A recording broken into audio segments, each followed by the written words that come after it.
অ্যালবুমিনের জন্য এটা বোধগম্য হয়। আমাদের টপিক সম্বন্ধে আপনারা জানেন, তো আমরা চেষ্টা করছি সেটা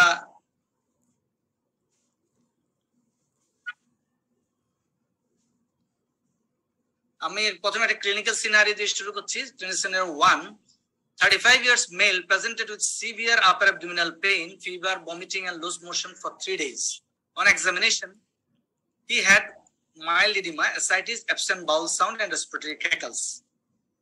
His hemoglobin 9 gram per DL, ESS 65, CRP 60, total count 16,000, neutrophil 80%, serum albumin 2.4 gram per deciliter and serum amylase 1050. Blood urea 210 and serum creatinine 14.9.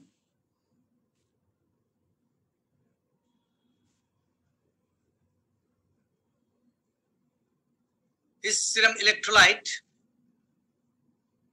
you see, 140, sodium 140, potassium 5.2, chloride 101, bicarb 19, and serum albumin is 2.4.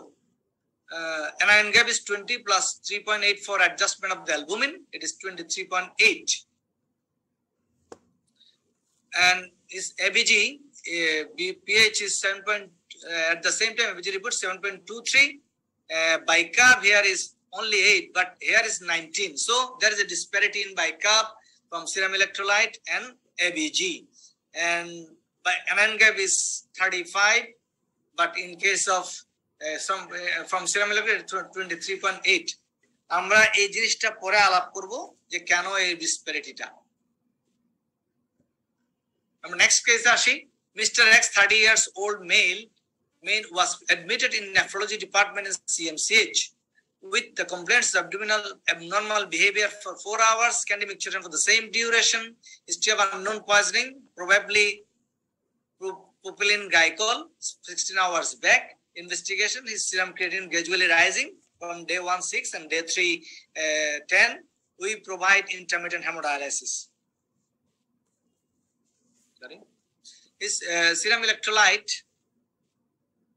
sodium 141, potassium 5.9, chloride 102, and bicarb 20.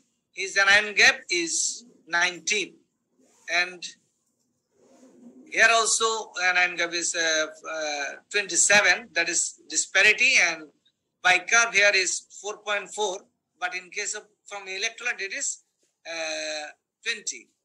So this is clearly metabolic acidosis with high anion gap. There are some other coexisting disorder also I will discuss later on. So how we'll solve these cases? First, acid. Acid হচ্ছে আমাদের proton donor, base হচ্ছে proton acceptor. আমরা base কাদেরকে বলি? বাইকার্ব, phosphate, ammonium, acetate, এরা হচ্ছে base.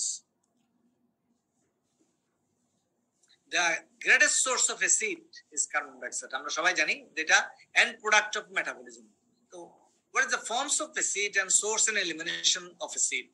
আমরা যদি বলি আমরা carbonic acid or volatile acid, আমরা কার্বনিক অ্যাসিডটাকে কি বলি? volatile acid, যেটার মেইনলি আসে আমাদের কার্বোহাইড্রেট মিল থেকে, সামটাইমস সাম লিপিড মেটাবলিজম থেকে আসতে পারে, মেইনলি কার্বোহাইড্রেট, এবং ইলিমিনেট হয় কি দিয়ে? এটা লাং দিয়ে বেরিয়ে যায়। সুতরাং কার্বনিক অ্যাসিড আর ভোলাটাইল অ্যাসিড আমরা কার্বন ডাইঅক্সাইড হিসেবেই বাইর করি এটা লাং দিয়ে।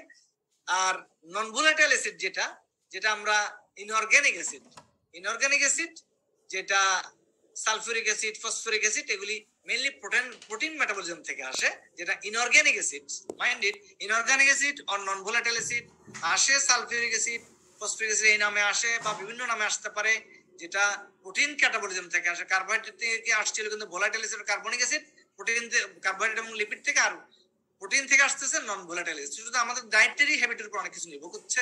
প্রাইমারিলি এটা এক্সক্রিট হয় কিডনি দিয়ে, এবং অর্গানিক অ্যাসিড যারা যেমন কিটোন, ল্যাকটেট, এরা অ্যানারোবিক গ্লাইকোলাইসিস থেকে আসে।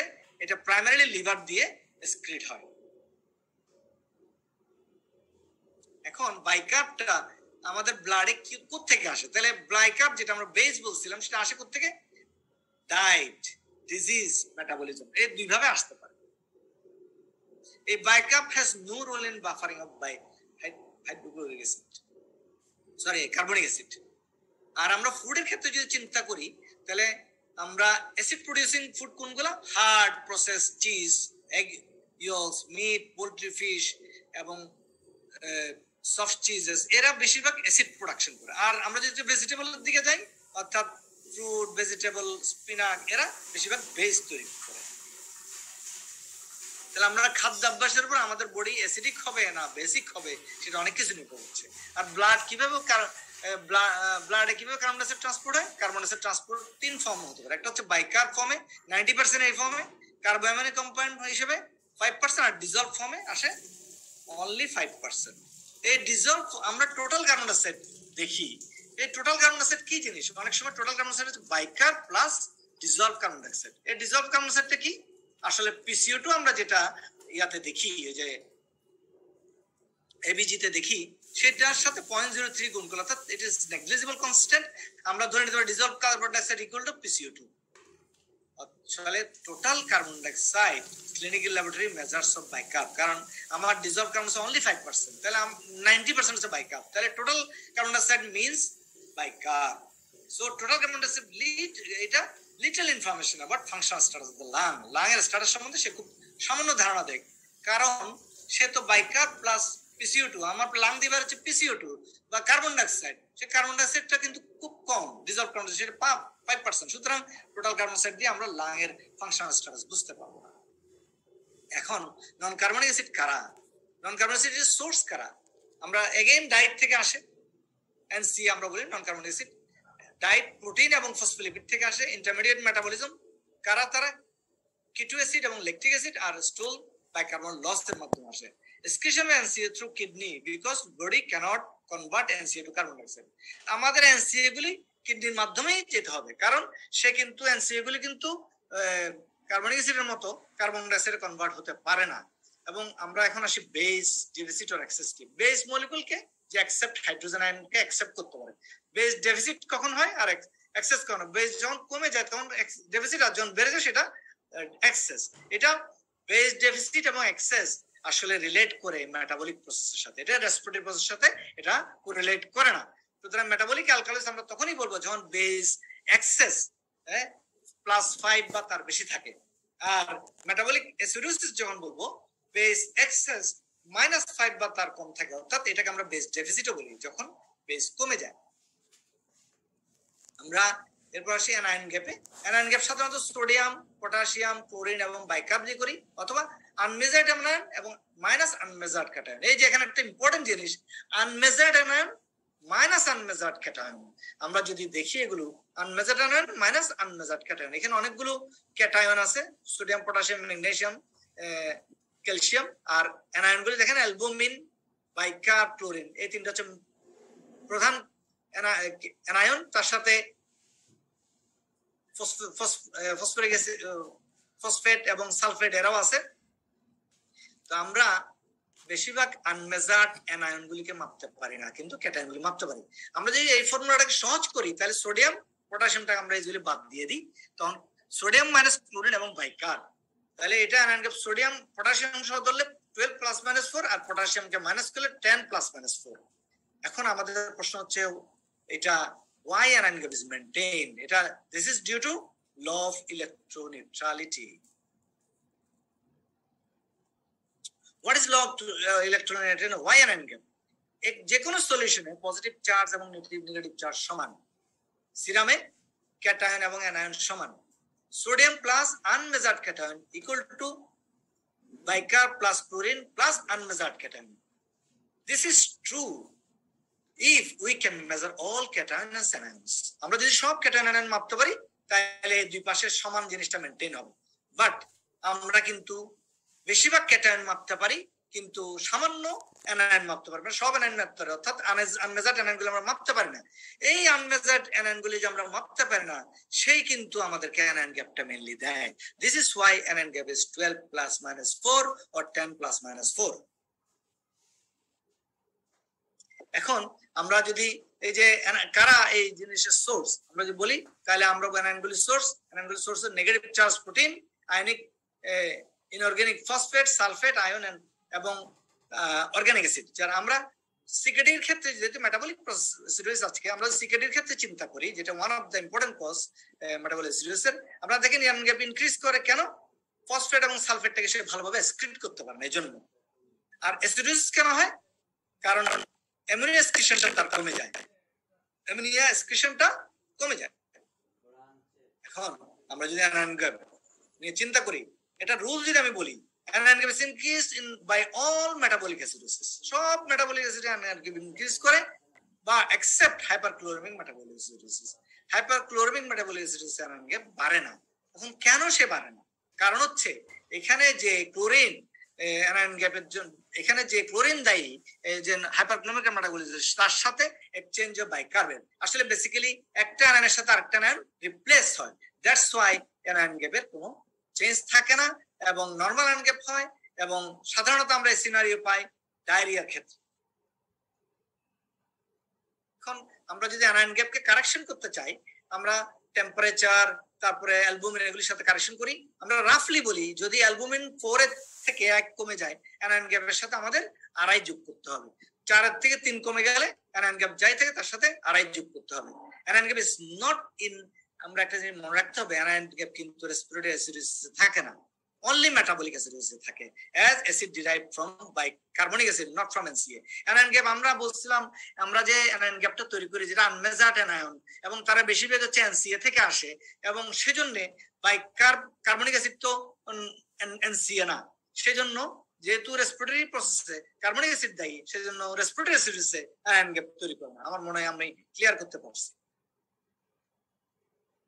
এখন আমরা আরেকটা কেস দেখি, আমরা anion gap নিয়ে, diabetic hypertensive AKI on CKD patient on STMI, equital be an atrial fibrillation with CAP।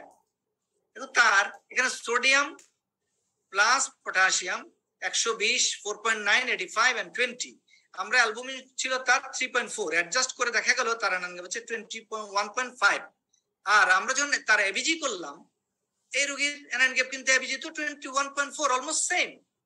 এবং তার কারণ তার এখানে বাইকার্বো 19, 16.9, আর এখানে ছিল 20, যদিও সামান্য বেশ কম, বাট anion গ্যাপে খুব বেশি চেঞ্জ হয় নাই। তাহলে আমরা এখানে একটা সিনারিও দেখতেছি যেখানে সোডিয়াম হচ্ছে 140 প্লাস 5.2 হচ্ছে পটাশিয়াম, ক্লোরাইড হচ্ছে 101, বাইকার্ব হচ্ছে 19। এখন anion গ্যাপটা কত?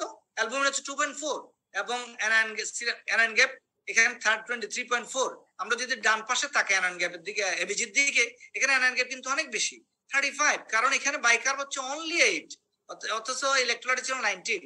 সুতরাং এখানে এমন কিছু পটাশ, আমরা কিন্তু ইলেকট্রোলাইট থেকে যে anion গ্যাপ দেখি সেখানে আমরা simply sodium, potassium, chlorine, bicarb, but আমাদের এবিজিতে যে anion গ্যাপ আসতেছে সেখানে কিন্তু আরো কিছু ফ্যাক্টর জড়িত, ক্যালসিয়াম বা অন্যান্য তারাও জড়িত, এবং এবিজিটা হচ্ছে আর্টেরিয়াল ব্লাড, আর ইলেকট্রোলাইট হচ্ছে ভেনাস ব্লাড অর্থাৎ সিরাম। সুতরাং এইসব কারণে আর্টেরিয়াল ব্লাড এবং দুইটার ক্ষেত্রে সামটাইমস ডিফারেন্স ক্রিয়েট করে। এখন আমরা anion গ্যাপের ক্ষেত্রে অনেক সময় ইউরিনের anion গ্যাপ দেখি, সোডিয়াম পটাশিয়াম, ইউরিনে সোডিয়াম পটাশিয়াম মাইনাস ক্লোরিন, এটা নরমালি নেগেটিভ হয়, কারণ ইউরিনে chlorine more than sodium potassium, sodium potassium যা যায় তার চেয়ে বেশি ক্লোরিন যায়, এই জন্য এটা ইউজুয়ালি নেগেটিভ হয়। ইউরিনে anion গ্যাপ আমরা কি ইউরিনে অসমোলার গ্যাপ কিভাবে মাপবো? সেটা হচ্ছে মেজার্ড মাইনাস ক্যালকুলেটেড অসমোলারিটি। ইউরিনে অসমোলার গ্যাপ মেইনলি অ্যামোনিয়া দিয়ে তৈরি হয়, 50% অ্যামোনিয়া। ইউরিনে অসমোলার গ্যাপ যদি 100 বেশি হয় তাহলে অ্যামোনিয়া এক্সক্রিশন নরমাল আমাদের ধরে নিতে হবে। এখন anion গ্যাপকে আমরা কিভাবে ভাগ করব? আমরা মেইনলি 4 ভাগে ভাগ করি। এটা হচ্ছে নরমাল anion গ্যাপ মেটাবলিসিস, এটা হচ্ছে হাই anion গ্যাপ মেটাবলিসিস, এটা হচ্ছে low anion gap metabolism. Normal anion gap কখন হয়? আমরা একটু আগে বলছি হাইপারক্লোরিক মেটাবলিসিস, যেটা সাধারণত ক্লোরিন দিয়ে হয়। আর হাই anion গ্যাপ কখন হয়? যেখানে এই যে অ্যাসিডটা NCA থেকে আসে, ক্লোরিন দিয়ে নয়। যেমন তারা কিন্তু হাই anion গ্যাপ মেটাবলিসিস তৈরি করে, এটা এক নম্বর বলে হাগমা হাই anion মেটাবলিসিস। এবং interestingly severe metabolic alkalosis যখন pH 7.5 ক্রস করে যায় may have high anion gap, no association with যারা low anion gap। এই low anion gap metabolic acid base disorder কখন হয়? যখন তাদের সাথে low anion gap তখনই হয় যাদের অ্যাসিড বেস ডিসঅর্ডার সাথে এটার কোনো রিলেশন নাই। অ্যালবুমিন কমে গেলে, ইমিউনোগ্লোবুলিন বেড়ে গেলে, ক্যালসিয়াম এবং ম্যাগনেসিয়াম বেড়ে গেলে তখন হতে পারে এটা। নরমালি আমরা জানি simple metabolic acidosis anion gap এবং বাইকার্ব ইনভার্সলি রিলেটেড। অ্যানায়ন গ্যাপ যদি একবারে, বাইকার্ব কমে। যদি এর ব্যত্যয় ঘটে তাহলে ধরে নিতে হবে আমার এখানে মিক্সড কোনো ডিসঅর্ডার আছে। তাহলে এটা ইম্পর্টেন্ট। অ্যানায়ন গ্যাপ যদি একবারে, বাইকার্ব কমবে। যদি এর ব্যত্যয় ঘটে তাহলে এটা মিক্সড ডিসঅর্ডার হওয়ার সম্ভাবনা আছে।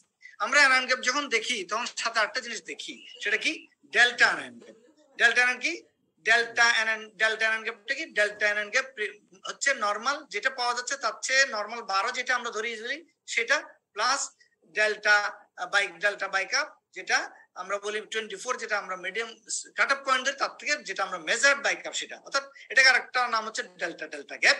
এবং এটা অনেক সময় রেশিও আমরা দেখি delta anion gap divide by delta bicarb, যেটা 1 থেকে 2 মানে আমরা চিন্তা করি হাই অ্যানায়ন গ্যাপ মেটাবলিসিস হাগমা, আর যদি 1 এর নিচে থাকে নরমাল অ্যানায়ন গ্যাপ মেটাবলিসিস অথবা নাগমা, আর যদি 2 এর বেশি থাকে হাগমার সাথে একটা মেটাবলিক অ্যালকালাইসিস থাকে, কারণ এখানে প্রি এক্সিস্টিং বাইকার্ব এলিভেটেড থাকে। এখন আমরা আরেকটা জিনিস খুব ইজিলি দেখতে পারি, আমরা সেটা যদি এই অ্যানায়ন গ্যাপটা -5 থেকে +5 এর ভিতর থাকে অনলি হাগমা, আর +5 এর উপর যদি থাকে হাগমা প্লাস মেটাবলিক অ্যালকালাইসিস, আর যদি -5 এর কম থাকে হাগমা প্লাস নাগমা। তাহলে কম থাকলে অলওয়েজ হাগমার সাথে নাগমা, আর যদি বেশি থাকে মোর দেন 5 তাহলে এটা হাগমার সাথে মেটাবলিক অ্যালকালাইসিস। আর আমি বলবো এই ফর্মুলাটা সবচেয়ে সহজ, এতক্ষণ যতগুলি ফর্মুলা বললাম সবচেয়ে সহজ ফর্মুলা এটা, কারেক্টেড বাইকার্ব অথবা ডেল্টা বাইকার্ব। আমরা এটাই বেশি ইউজ করার চেষ্টা করি। এটা হচ্ছে কি অ্যানায়ন গ্যাপ ভেরিয়েশন। সেটা কি?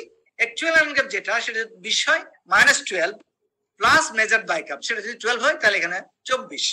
তাহলে actual anion gap variation plus measured bicarb. Anion gap ভেরিয়েশনটা কি? Actual anion gap -12 plus measured bicarb. এটা যদি 22 থেকে 26 এর ভিতরে হয় অনলি হাগমা, আর 22 এর নিচে হয় হাগমার সাথে নাগমা, আর 26 এর যদি উপরে হয় 26 এর যদি উপরে হয় হাগমা প্লাস মেটাবলিক অ্যালকালাইসিস। এখন আমরা আরেকটা জিনিসের সাথে পরিচিত হতে চাই, সেটা হচ্ছে অসমোলার গ্যাপ। সেটা কি? Disparity of measured and calculated osmolarity. সেটা হচ্ছে অসমোলার গ্যাপ।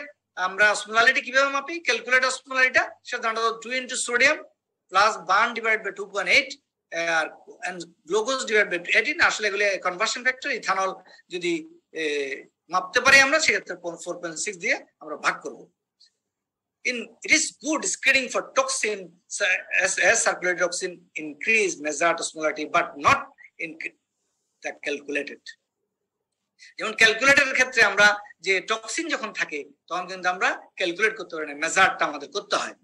আমরা এখন আরেকটা ক্লিনিক্যাল সিনারিওতে আসি। 55 years male habitual drinker admitted with altered level of consciousness for 1 day, GCS 3/15, blood pressure 140/90, temperature 98.6, urea 40, RBS 6.9, sodium 140, potassium 4.3, chloride 98, and bicarb 25.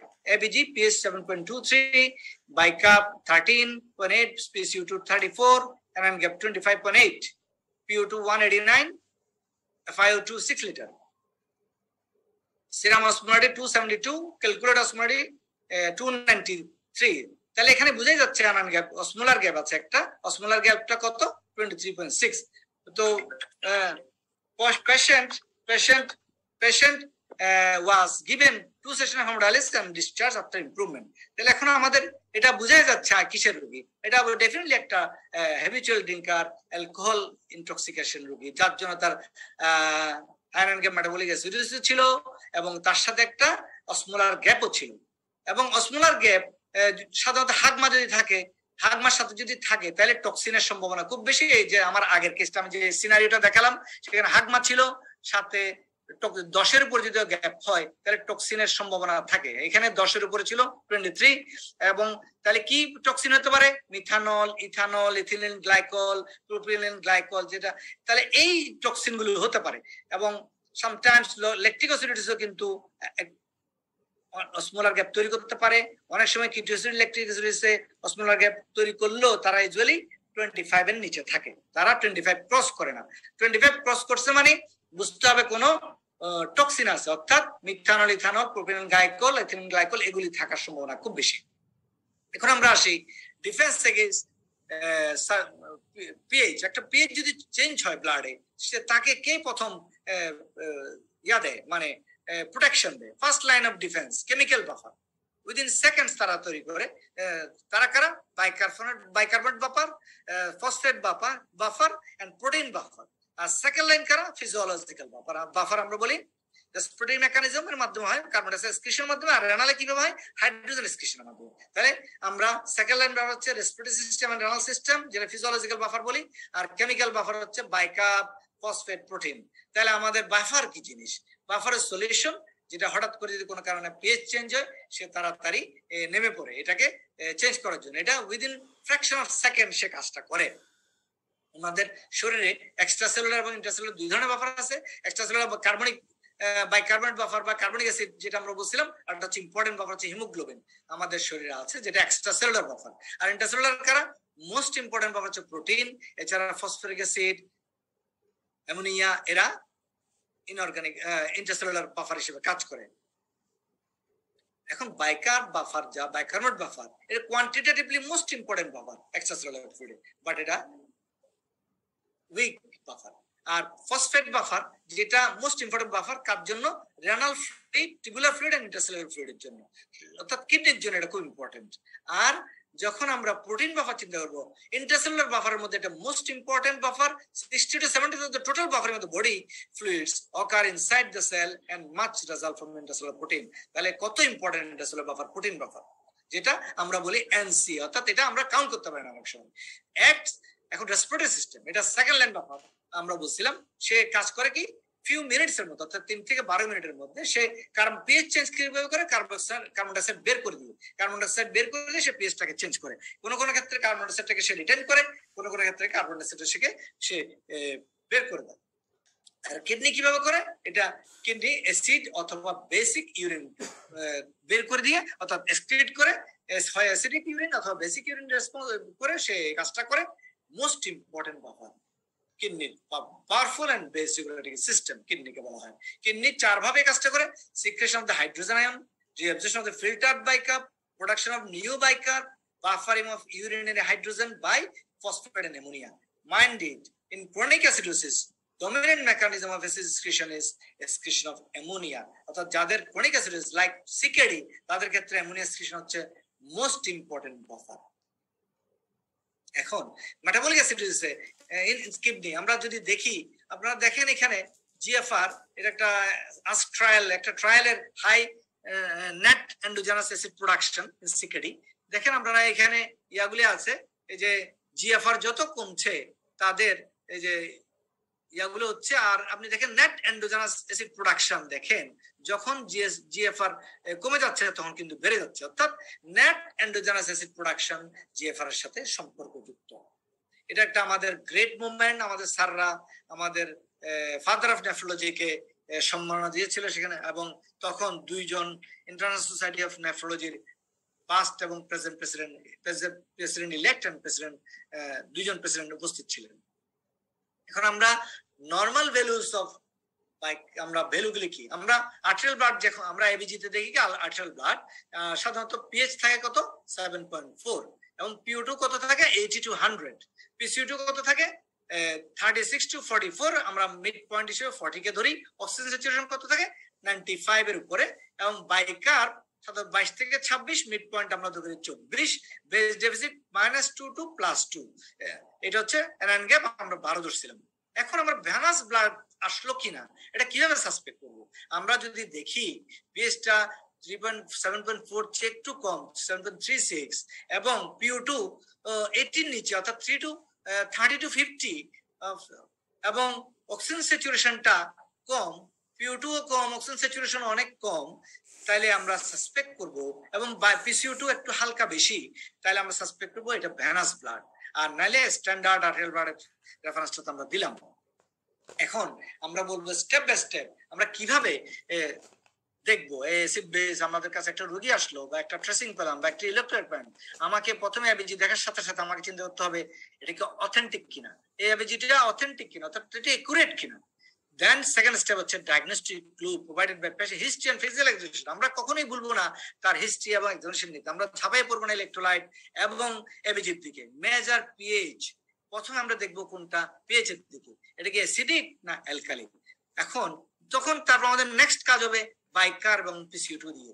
Biker সাধারণত pH কে follow করে যদি metabolic process হয়, আর পিসিও2 by pH K opposite ডিরেকশনে যায়, সেটা হচ্ছে respiratory প্রসেসের ক্ষেত্রে। আর step 2 হচ্ছে পিও2 দেখবো আমরা। পিও2 দেখে আমরা হাইপোক্সিয়া আছে কিনা দেখবো। যদি সিভিয়ার হাইপোক্সিয়া থাকে তাহলে আমাদেরকে এত কিছু না করে ইমিডিয়েটলি রিসাসিটেশন করতে হবে, অর্থাৎ আমাদের এবিসি যেটা অক্সিজেনটা এনশিওর করতে হবে। পিও2 যদি 80 নিচে থাকে তাহলে আমরা অবশ্যই হাইপোক্সিয়া কনসিডার করব, এবং হাইপোক্সিয়া কনসিডার করলে আমাদেরকে চিন্তা করতে হবে গ্রেডিয়েন্ট কত, কারণ জানার জন্য। এছাড়া আমরা আরো কিছু জিনিস দেখি, সেগুলো আমরা রেসপিরেটরি মেটাবলিক প্রবলেম যখন আমি আলাপ করব তো সেদিন আলাপ করব। বেসিক্যালি আজকে আমি মেটাবলিক পোরশনটা নিয়ে আলাপ করছি। চেক কম্পেনসেটরি, এরপর আমরা দেখবো কম্পেনসেশনটা, কম্পেনসেটরি অর সেকেন্ডারি রেসপন্সটা কি। বাইকার্ব যদি প্রাইমারি যদি বাইকার্ব হয় তার মেটাবলিক হয়, পিসিও2 দিয়ে তার কম্পেনসেশন কেমন হয়েছে। আর যদি প্রাইমারি পিসিও2 হয় তার রেসপিরেটরি হয়, বাইকার্ব দিয়ে তার কম্পেনসেশন হয়েছে। কম্পেনসেশন অনুসারে আমরা বুঝবো এটা কি simple or mixed. Next step হচ্ছে আমাদের অ্যানায়ন গ্যাপ দেখা।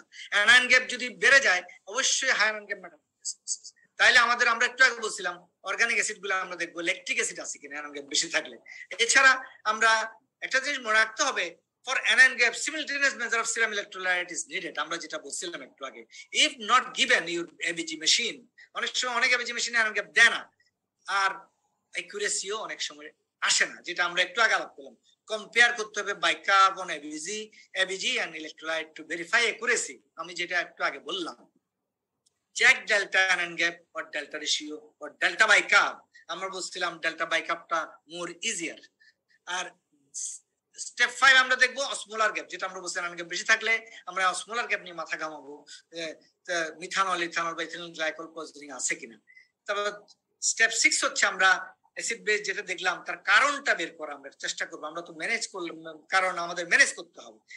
ফাইনাল স্টেপ হচ্ছে আমরা আন্ডারলাইন ডিসঅর্ডার বের করার পরে তাকে চিকিৎসা দেব।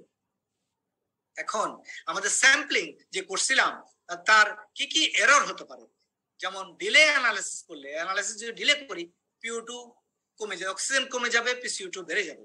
এবং টেম্পারেচারের সাথে পিও2 সাধারণত 1 ডিগ্রি টেম্পারেচার যদি ফল করে 37 এর থেকে, তাহলে সাবস্ট্রাক্ট করতে হবে কত, পিও2 5 বাদ দিতে হবে, পিসিও2 2 সাবস্ট্রাক্ট করতে হবে।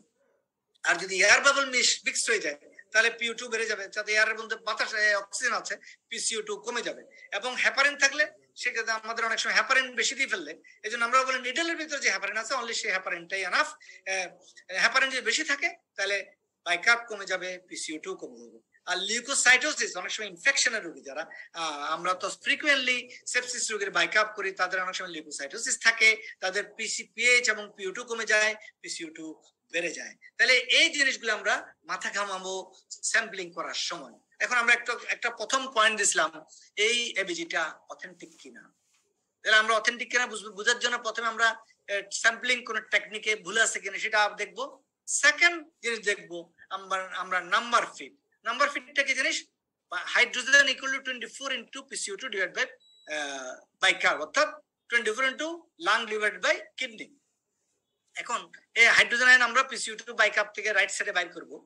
আর বাম সাইডে আমরা কিভাবে হাইড্রোজেনটা বাইর করব, সেই হাইড্রোজেনটা বাইর করার ফর্মুলা খুব ইজি। পিএ 7.8 থেকে যদি আমি যে পিএইচটা আছে সেটা বাদ দেই, ইনটু 100 দেই। তো এখন এই ইকুয়েশনের দুই পাশে যদি 10% এর বেশি ভেরি করে তাহলে আমার এবিজিটা অথেন্টিক না, দিস ইজ নট ফিট। সুতরাং আমাকে আবার এবিজি করতে হবে। এখন আমাদের একটা মিক্সড ডিসঅর্ডার পেলাম, তাহলে কোনটা ডমিনেন্ট সেটা আমরা কিভাবে বের করব। আমরা যদি ধরি একটা রোগীর আমরা সিনারি দিচ্ছি, পিএইচ হচ্ছে 7.55, বাইকাপ 30, এখানে বাইকাপ 30 দিয়ে আমরা বুঝতেছেন অ্যালকালিস হওয়ার সম্ভাবনা বেশি, এবং পিসিও2 35, এখানেও বুঝতেছেন একটা রেসপিরেটরি অ্যাসিডোসিস থাকার সম্ভাবনা আছে।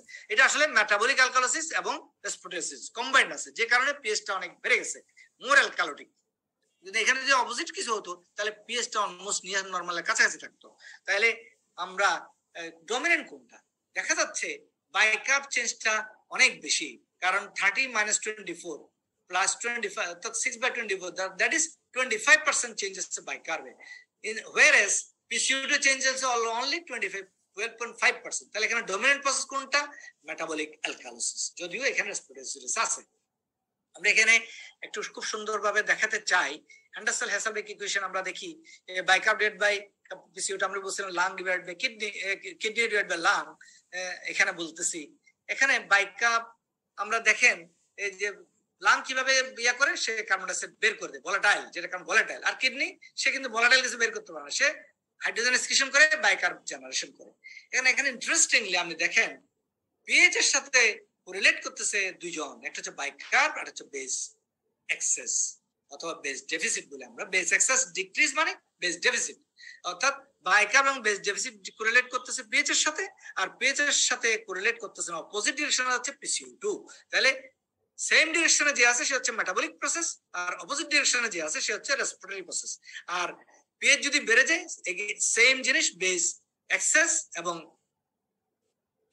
বাইকার্ব বেড়ে যায়, সেটা মেটাবলিক অ্যালকালোসিস, আর PCO2 কমে যায় রেসপিরেটরি অ্যালকালোসিস। অর্থাৎ আমরা এই জিনিসটা যদি মনে রাখতে পারি এটা আমাদের জন্য খুব সহজ হয়। আমরা এই কথাটাই এখানে বলছি সিম্পল অ্যাসিড বেস ডিসঅর্ডারের ক্ষেত্রে প্রাইমারি চেঞ্জের ক্ষেত্রে মেটাবলিক প্রসেসে কি হয়, বাইকার্ব কমে গেল অথবা NCA বেড়ে গেল। কেন? যে আমরা বলছিলাম নন NCA মানে নন কার্বনিক অ্যাসিড বেড়ে যাওয়ার কারণে এটা হয়, এবং বাইকার্ব লস অথবা হাইড্রোজেন গেইন এই দুইভাবে হতে পারে। তাহলে কি কারণ হয়? বাইকার্ব লস হলো সেজন্য কমে যেতে পারে, অথবা হাইড্রোজেন গেইন কম্পেনসেটেড কে করবে? যেহেতু বাইকার্ব, একটা জিনিস মনে রাখতে হবে প্রাইমারি মেকানিজম যেটা সাধারণত কম্পেনসেটরি মেকানিজম তাকে ফলো করে মাইন্ডেড প্রাইমারি মেকানিজমের সাথে কম্পেনসেটরি মেকানিজম ফলো করে। তাহলে বাইকার্ব কমে গেছে, PCO2 কে কমতে হবে। আমরা যদি পিএইচ টা কনস্ট্যান্ট আনতে চাই, কারণ pH equal to bicarb divided by PCO2 যেটাই বলেন সেটা, অর্থাৎ এটা, তাহলে আমাদের এটাকে ইয়া করতে হবে। তো PCO2 কিভাবে কমাবে? সে বেশি বেশি করে কার্বন ডাই অক্সাইড বের করে দেবে, হাইপার ভেন্টিলেশন করবে এবং পিএইচটা কমে আসবে, যেটা পিএইচটা কমে যাবে। এবং মেটাবলিক অ্যালকালোসিসে কি হবে? ঠিক উল্টো, বাইকার্ব বেড়ে যায়, NCA কমে যায়, অর্থাৎ গেইন অফ বাইকার্ব। এখানে লস হয়েছিল, এখানে গেইন হবে। হাইড্রোজেন আয়ন লস এখানে হয়েছিল, হাইড্রোজেন গেইন হয়েছিল, আর এখানে হাইড্রোজেন লস হবে।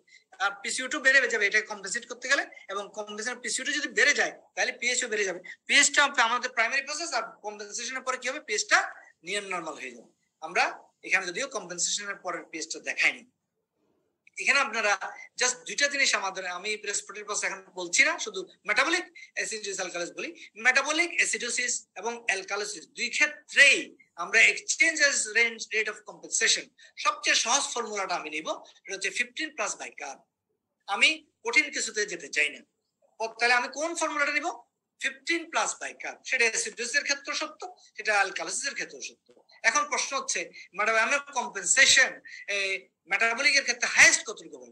অর্থাৎ PCO2 কমতে কমতে 15 পর্যন্ত হতে পারে, তার নিচে আর নামবে না। আর তার নিচে যদি নামে তাহলে ধরতে হবে এখানে আরো কিছু আছে।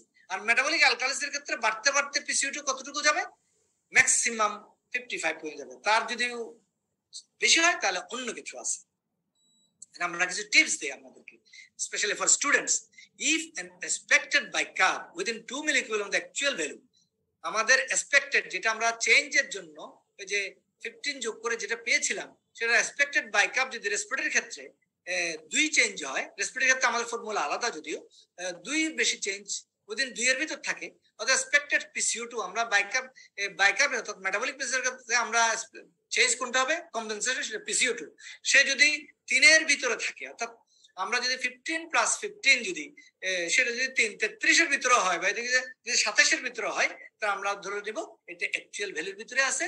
এখানে অ্যানাদার ডিসঅর্ডার আমরা চিন্তা করব না, এখানে ক্লিনিক্যাল জাজমেন্ট খুব ইম্পর্টেন্ট। আমরা বাইকার্ব প্লাস 2 এটা ধরবো না এখন, কারণ এটা আমাদের রেসপিরেটরির জন্য প্রযোজ্য। আমরা আজকে মেটাবলিক প্রসেসের জন্য বাইকার্বের সাথে 15 যোগ করে PCO2 যেটা পাবো, সেটা যদি 3 এর ভিতরে হয় এক্সপেক্টেড, তাহলে আমরা ধরে নেব এটা প্রাইমারি ডিসঅর্ডারের সাথে এটাতে মিক্সড নাই। আবার PCO2 আর বাইকার্ব মুভ সেম ডিরেকশন, যেটা আমরা একটু আগে বললাম সিঙ্গেল ডিসঅর্ডার। আর যদি PCO2 আর বাইকার্ব অপোজিট ডিরেকশনে যায়, সাধারণত কম্পেনসেশনের জন্য PCO2 আর বাইকার্ব কি করে? সেম ডিরেকশনে যায়। কিন্তু যদি অপোজিট ডিরেকশনে যায় তাহলে ধরতে হবে এখানে একটা মিক্সড ডিসঅর্ডার আছে। পার্শিয়ালি কম্পেনসেশন কখন বলবো আমরা? যদি পিএইচ নরমাল হয়, bicarb by PCO2 out of normal range, এই নরমাল রেঞ্জের চেয়ে বেশি থাকে, তাহলে আমরা ধরে নেবে এটা পার্সিয়ালি কম্পেনসেটেড। আর যে পিএইচ নরমাল বা নিয়ার নরমাল থাকে তাহলে ধরে নিতে হবে এটা একটা কম্পেনসেটেড। এখন মেটাবলিক অ্যাসিডোসিস কিভাবে হয় আমরা যদি একটু ধরে নিই, তাহলে অ্যাসিড প্রথম কথা হচ্ছে অ্যাসিড এডিশন। কি হয় সেটা, ল্যাকটিক অ্যাসিড, কিটো অ্যাসিড, ড্রাগ এটসেট্রা। আরটা হচ্ছে বেস যদি লস হয়, কিভাবে লস হয়, ডায়রিয়াতে, স্টুল দিয়ে, অথবা বাইকার্ব যদি লস, আরটা কিছু হয় প্রক্সিমাল গ্রানাটিবল অ্যাসিডোসিস। আরটা হচ্ছে অ্যাসিড এক্সক্রিশন যদি বেশি হয়, একটা এডিশন হয়েছিল আরটা এক্সক্রিশন কিডনি দিয়ে অ্যামোনিয়ামের মাধ্যমে, যদি অ্যামোনিয়ার সাথে যদি বেঁধে অ্যামোনিয়াম হয়ে যদি স্কিট হয় তাহলে হাইড্রোজেন সিক্রেশন হলো, এখানে হাইড্রোজেন সিক্রেশন অ্যামোনিয়ার সাথে বেঁধে অ্যামোনিয়াম হলো, তাহলে কি সারা ট্যাক্টেবল অ্যাসিড, ডিস্টাল নার্ভেবল অ্যাসিড, কিডনি ফেলিউর, যেটা আমরা সিকেডির ক্ষেত্রে বলছিলাম most important buffer ammonium buffer, সেই ক্ষেত্রে কিন্তু অ্যাসিড লস হয়। আমরা পিএইচটা যদি মেটাবলিক অ্যাসিডোসিসের ক্ষেত্রে আমরা পিএইচ যখন 7.4 এর বা 3.8 এর নিচে নামবো, আমরা যখন ক্যালকুলেট করে PCO2 15 যোগ করে দেখবো, দেখে যখন দেখবে এক্সপেক্টেড এর চেয়ে কম, এক্সপেক্টেড যেটা ছিল তার চেয়ে কম, তাহলে কম মানে এখানে একটা রেসপিরেটরি অ্যাসিডোসিস আছে। আর যদি এক্সপেক্টেড এর চেয়ে PCO2 আরো বেশি থাকে তাহলে বেশি মানে রেসপিরেটরি অ্যাসিডোসিস আছে একটা।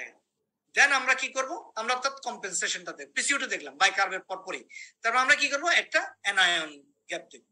অ্যানায়ন গ্যাপ আমরা কারেকশন করে নিব। আর আমরা হাই অ্যানায়ন গ্যাপ পেলে একরকম চিন্তা, নরমাল অ্যানায়ন গ্যাপ পেলে একরকম চিন্তা। নরমাল অ্যানায়ন গ্যাপ পেলে আমরা ইউরিনারি পেজটাও দেখি, কারণ ইউরিনারি পেজ যদি 6.5 অথবা যদি সোডিয়াম 20 এর কম হয় তাহলে আমরা অবশ্যই ইউরিনারি অসমোলার গ্যাপটাও দেখব। এখন আমরা যদি নরমাল অ্যানায়ন গ্যাপ পাই তাহলে আমরা কি করব, নরমাল অ্যানায়ন গ্যাপ পেলে আমরা ইউরিনারি অ্যানায়ন গ্যাপ আমরা বলছিলাম দেখবো। ইউরিনারি অ্যানায়ন গ্যাপ যদি নেগেটিভ হয়, আমরা বলছিলাম normally urinary gap is negative, সাধারণত ডায়রিয়াতে এটা হয়। আর বেশি বেশি সোডিয়াম ক্লোরাইড ইনফিউশন, আমরা বলি নরমাল স্যালাইন, এটা নরমাল নাম হচ্ছে normal saline. Normal saline is not a normal saline, it is an abnormal saline, কারণ সে হাইপারক্লোরেমিক মেটাবলিক অ্যাসিডোসিস করে, যেটা নরমাল অ্যানায়ন গ্যাপ। এই জন্য সে নরমাল না, তাকে বেশি দিলে সে একটা আলাদা সেপটিক পেশেন্ট, এমনি অ্যাসিডোটিক, তাকে আরো অ্যাসিডোসিস বানায় ফেলবে। সুতরাং দিস যে জন্য আমরা বলি balance crystal is better than normal saline. Proximal গ্রানাটিবল অ্যাসিডোসিস এই ঘটনা ঘটতে পারে, জোলামাইট খেলেও এই ঘটনা ঘটতে পারে। আর ইউরিনারি কার্বন পজিটিভ কোন ক্ষেত্রে যদি হয় তাহলে সেক্ষেত্রে আমাদেরকে ইউরিনের পিএইচ করতে হবে। পিএইচ যদি 5.5 এর বেশি হয় তাহলে ধরে নিতে পারে এখানে renal tubular distal renal tubular acidosis অথবা টাইপ 4 রেনাল টিউবুলার অ্যাসিডোসিস আছে। আর যদি 5.5 এর নিচে হয় তাহলে আমাদের ধরে নিতে হবে আর্লি সিকেড অর্থাৎ রেনাল ফেলিওর GFR 20 এর উপরে। আমরা এটাতে কারণ যদি জানতে চাই, হার্ড এফ বলি আমরা, hyperchloremia, acetazolamide, renal tubular acidosis, diarrhoea and fistula. এখানে আমরা একটা টিপস দিই, মেটাবলিক অ্যাসিডোসিস এন্ড হাইপোক্যালিমিয়া যদি থাকে, নরমালি মেটাবলিক অ্যাসিডের সাথে আমরা জানি হাইপারক্যালিমিয়া থাকে, অথচ উল্টা ঘটনাটা ঘটলো, তাহলে আমরা চিন্তা করবো কি renal tubular acidosis, diarrhoea, fistula, laxative, diabetic acidosis যদি ইনসুলিন থেরাপিতে আছে। নরমালি ডায়াবেটিক অ্যাসিডোসিস হাইপারক্যালিমিয়া থাকে, যদি ইনসুলিন দেয় তখন পটাশিয়াম সেলের ভিতরে ঢুকে গিয়ে হাইপোক্যালিমিয়া হয়, এবং সল্ট লুজিং নেফ্রোপ্যাথি, এগুলির ক্ষেত্রে মেটাবলিক অ্যাসিডের সাথে হাইপোক্যালিমিয়া থাকে।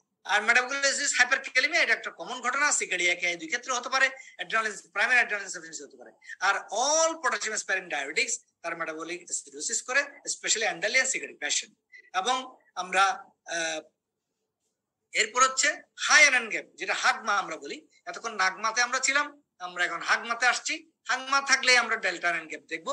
আমরা বলছিলাম ডেল্টা অ্যানায়ন গ্যাপ নিয়ে আমরা ডিটেইলস আলাপ করছি, এটা আমরা যাচ্ছি না। আর অসমোলার গ্যাপ নিয়ে আমরা আলাপ করছিলাম, অসমোলার গ্যাপ বেশি হলে কি হয় এটা আমরা বলছিলাম। এবং আমরা এখানে একটা ইউজ করি, সেটা হচ্ছে গোল্ড মার্ক ডিনার্স কি, হাই অ্যানায়ন গ্যাপ মেটাবলিক যদি পাই তাহলে গোল্ড মার্ক। গোল্ড মানে গ্লাইকল, অক্সিপ্রোলিন, অক্সিপ্রোলিনের মধ্যে আমরা acetaminophen, pyroglutamic acid, lactate, lactate, methanol, aspirin, renal failure, keto acid etcetera. এখন আমরা মেটাবলিক অ্যালকালিসিসে আসি। মেটাবলিক অ্যালকালিসিস যদি আমরা যখন দেখবো পিএইচ 7.4 এর উপরে বা 4.2 এর উপরে, তাহলে আমরা মেটাবলিক সাসপেক্ট করব, সাথে সাথে আমরা কি দেবো PCO2। এগেইন এখানে আমরা 15 যোগ করে করবো, অত কঠিন ফর্মুলা যাব না। যদি PCO2 দেখা যাচ্ছে যেটা ক্যালকুলেটেড আমরা করছিলাম তার চেয়ে কম, কম মানে সবসময় অ্যালকালিসিস, আর বেশি মানে অ্যাসিডোসিস। আর যদি থাকে আমরা চিন্তা করবো কি দিয়ে হলো, কি দিয়ে হলো, এক্সোজেনাস অ্যালকালি কি দেওয়া হয়েছে, যেটা আমরা সোডিয়াম বাইকার্ব কমনলি দিয়ে থাকি, এবং এটা অনেক হাই হাইপারসমোলার সলিউশন এবং অনেক সোডিয়াম বাইকার্ব থাকে এখানে। তা বাইকার্ব আমরা কি সোডিয়াম বাইকার্ব দিছি, এই রোগী সোডিয়াম বাইকার্ব পেয়ে গেছে অলরেডি, অথবা ল্যাকটিক অ্যাসিডোসিস কি তার হয়েছে, অথবা কি সে সাইট্রেট পেয়েছে, অথবা সে কি অ্যাসিটেট পাইছে, তাহলে আমরা এগুলি চিন্তা করি। যদি এগুলি হয় তাহলে আমরা মেটাবলিক সাসপেক্ট করব। না এগুলি কিছুই পায় নাই, বা তার বাইকার্ব থেরাপি বা কিছুই পায় নাই, বা ল্যাকটিক অ্যাসিডোসিসও নাই, তাহলে আমরা সেক্ষেত্রে চিন্তা করবো ক্লোরাইড সে ক্লোরিন রেসপন্সিভ না ক্লোরিন রেজিস্ট্যান্ট। এটা বুঝবো কিভাবে? ইউরিনারি ক্লোরিন করবো আমরা। ইউরিনারি ক্লোরিন যদি লেস দেন 25 হয় তাহলে response to sodium chloride, potassium chloride আর বোথ, তাহলে সে কারা তারা সাধারণত ইউরিনারি ক্লোরাইড যদি 15-25 এর নিচে হয়, মাইন্ড ইট, তাহলে তারা sodium chloride, potassium chloride responsive. আমরা কিসের ক্ষেত্রে এই ঘটনা ঘটে? সাধারণত জিআরডি তে লস, ভমিটিং এর মাধ্যমে। আমরা ডায়রিয়াতে বলছিলাম অ্যাসিডোসিস হয়, আর ভমিটিং এ কি হয়? অ্যালকালোসিস। সো ভমিটিং এ কি হয়? Alkalosis. Chloride wasting diuretics, chloride wasting diuretics আছে। আর ক্লোরিন রেজিস্ট্যান্ট কখন বলবো? যখন ইউরিনারি ক্লোরাইড বেশি যাবে তখন এটাকে আমরা বলি 40 এর উপরে, তখন আমরা বলি ক্লোরিন রেজিস্ট্যান্ট। যখনই ক্লোরিন রেজিস্ট্যান্ট পেয়ে যাব তখনই আমরা ইউরিনারি পটাশিয়ামটা দেখবো। মাইন্ড ইট, ক্লোরিনের পরে আমরা দেখতেছি কি? পটাশিয়াম। পটাশিয়াম যদি 20 নিচে হয় তাহলে diarrhoea or laxative. Mind it, chronic ডায়রিয়াতে কিন্তু মেটাবলিক অ্যালকালোসিস হতে পারে, কারণ তারা ক্লোরিন লস করে, পটাশিয়াম লস করে, হ্যাঁ, হাইপারক্লোরেমিক মেটাবলিজম। এবং ইন্টারেস্টিংলি তাদের হাইপারক্লোরেমিক মেটাবলিক অ্যাসিডোসিস থাকে। ক্রনিক ডায়রিয়াতে একটা মেটাবলিক অ্যালকালোসিস যেরকম থাকে, তাদের হাইপারক্লোরেমিক মেটাবলিক অ্যাসিডোসিস থাকে এট দ্য সেম টাইম। এবং this is a very critical scenario. এবং ইউরিনারি পটাশিয়াম যখন 30 এর উপরে যায় তখন আমরা চিন্তা করব ব্লাড প্রেশারটা তার কেমন। ব্লাড প্রেশার যদি হাই হয় তাহলে তার বুঝিয়ে নিতে হবে মিনারেল কর্টিকয়েড তার বেশি আছে, হ্যাঁ, অফেন অ্যাসিড হাইপোক্যালেমিয়া, অর্থাৎ মিনারেল কর্টিকয়েড এক্সেস। আর যদি ব্লাড প্রেশার লো আর নরমাল থাকে, আমরা কমনলি দুটা সিনড্রোম নাম জানি, জিটেলম্যান এন্ড বার্টার, যেটা ইউরিনারি ক্যালসিয়াম হাই থাকে বার্টারে, আর বার্টারে বেশি থাকে, আর জেন্টলম্যান কম থাকে, ইউরিনারি সোডিয়াম এবং ম্যাগনেসিয়াম দুটাই কম থাকে। আর সিভিয়ার হাইপোম্যাগনেসিয়ামিয়া, হাইপারক্যালসিমিয়া এগুলিও থাকতে পারে। তাহলে আমরা মোটামুটি মেটাবলিক অ্যালকালোসিস সম্বন্ধে একটা ধারণা পেয়ে গেলাম। এখানে আমরা কিছু টিপস দিতে চাই, সেটা হচ্ছে মেটাবলিক অ্যালকালোসিস নরমালি কি থাকে? হাইপোক্যালেমিয়াই থাকে। কিন্তু এছাড়া আর কিসে থাকে? ডায়ুরেটিক্স করলে হাইপোক্যালেমিয়া থাকতে পারে, ভমিটিং এ থাকতে পারে, মিনারেল কর্টিকয়েড এক্সেস থাকতে পারে, বার্টার জিটেলম্যান যেটা অর্থাৎ মেটাবলিক অ্যালকালোসিসের কারণ যেগুলো তার ক্ষেত্রে থাকতে পারে। আর ডায়ুরেটিক্স এর মধ্যে থাইজার এন্ড লুপ ডায়ুরেটিক্স এর ক্ষেত্রে মেটাবলিক অ্যালকালোসিস থাকতে পারে। ইউজুয়ালি লুপ ডায়ুরেটিক্স এ বেশি থাকে। এখন আমরা যদি উদাহরণ দিতে চাই তাহলে আমরা কিটোসিডে কি পাই?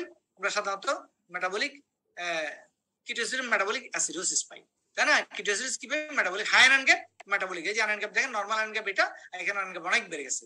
বাইকার্ব দেখেন নরমালের চেয়ে এখানে অনেক কম, বেশ কম, তাহলে অ্যাসিডোসিস।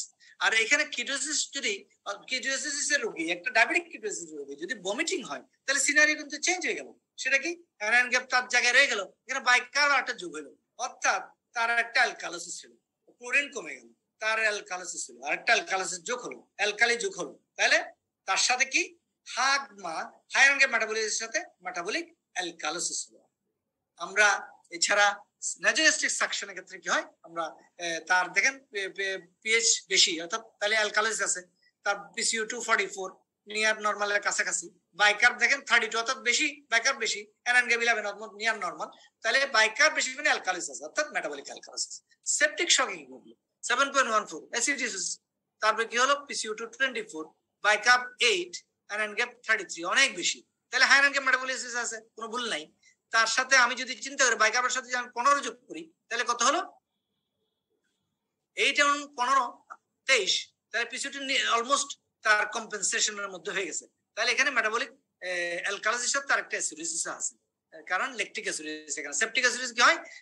ল্যাকটিক অ্যাসিডোসিস আছে। এবং এখানে আমরা সেটা বুঝবো কেন, কার এই যে এটা আমাদের বুঝতে গেলে অন্য একটা জিনিস দেখতে হবে, অর্থাৎ পিএইচ চেঞ্জটা দেখতে হবে।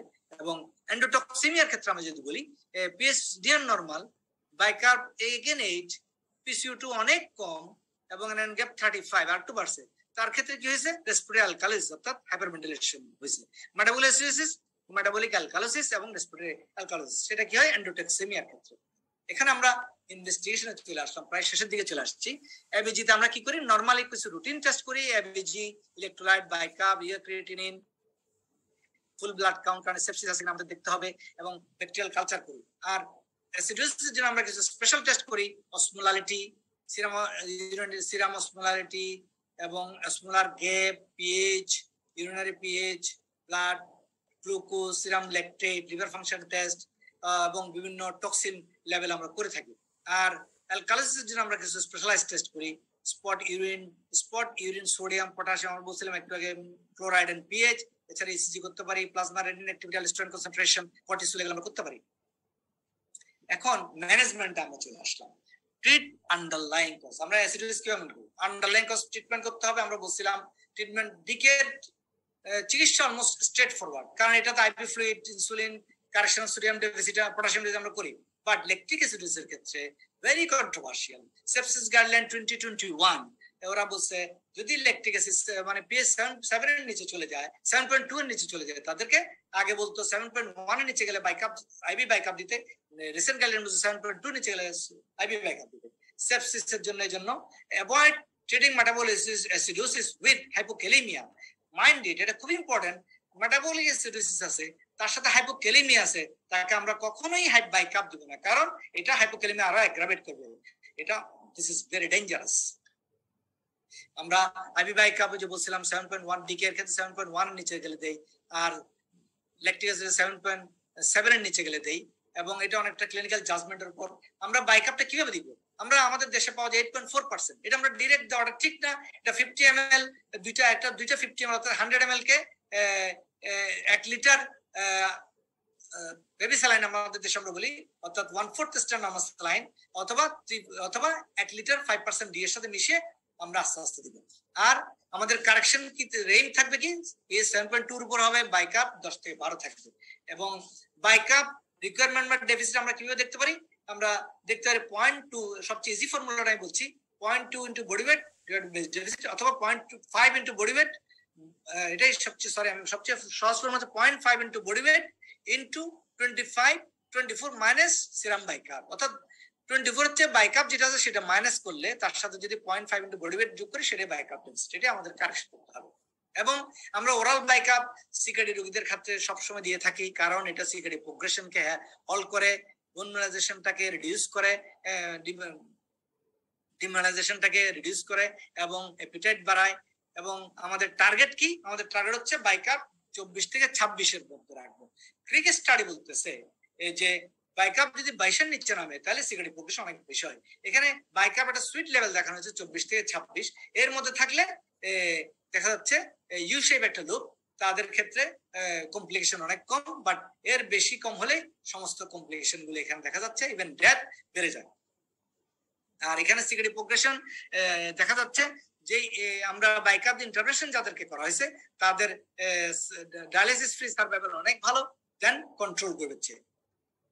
এখন বাইকাপ থেরাপি ইন্ডিকেশন আমরা জানি সিভিয়ার অ্যাসিডেমিয়া, এবং সাইড এফেক্টটা খুব ইম্পর্টেন্ট। সাইড এফেক্ট কি? আমরা যে এত দিই, হাইপোক্যালেমিয়া হতে পারে, প্রথমে বললাম আইএনএস হাইপোক্যালসিমিয়া হতে পারে, টিটেনিয়া হতে পারে, প্যারাডক্সিক্যাল সেব্রাসপাইনাল এসিডোসিস এবং সেলুলার এডিমা, যে কারণে কনভালশন হতে পারে, এবং হাইপারনেট্রিমিয়া, হাইপারসমোলার স্টেট হতে পারে, এবং যেটা টিস্যু অক্সিজেনকে হ্যাম্পার করে। সুতরাং বাইকাপ দ্বারা আমাদের চিন্তা ভাবনা করতে হবে। আমরা পটাশিয়াম সাইট্রেট, আমরা সাধারণত সোডিয়াম বাইকাপ বেশি দিয়ে থাকি, কিছু ক্ষেত্রে আমরা পটাশিয়াম সাইট্রেট দিয়ে থাকি যেখানে পটাশিয়াম লেভেল কম থাকে, যেমন ডিস্টাল রেনাটিবুল অ্যাসিডোসিসও আমরা দিয়ে থাকি, এবং অনেক ক্ষেত্রে আমরা টাইপ 4 এর ক্ষেত্রে ফুল টু পটাশিয়াম দিয়ে থাকি। মেটাবলিক অ্যালকালিসিসের ক্ষেত্রে ট্রিটমেন্ট ডিপেন্ড করে মেইনলি আন্ডারলাইং কজ। আমরা এখানে অবশ্যই অ্যালকালি থেরাপি স্টপ করতে হবে। Treat hyperchloremic alkalosis with chlorine rich solution দিয়ে। ভলিউম কম থাকলে নরমাল স্যালাইন দিব আমরা, এবং ভলিউম ওভারলোডেড থাকে তাহলে আমরা কেসিএল দিব, যেটা আমরা একটু আগে বললাম। পটাশিয়াম কম থাকলে আমরা কেসিএল দিব। আর আমরা এখানে বিটা ব্লকার দিতে পারি, H2 ব্লকার দিতে পারি, আমরা ডায়াবেটিকটাকে স্টপ করে দিতে পারি, যেহেতু ডায়াবেটিক এই কাজটা করে।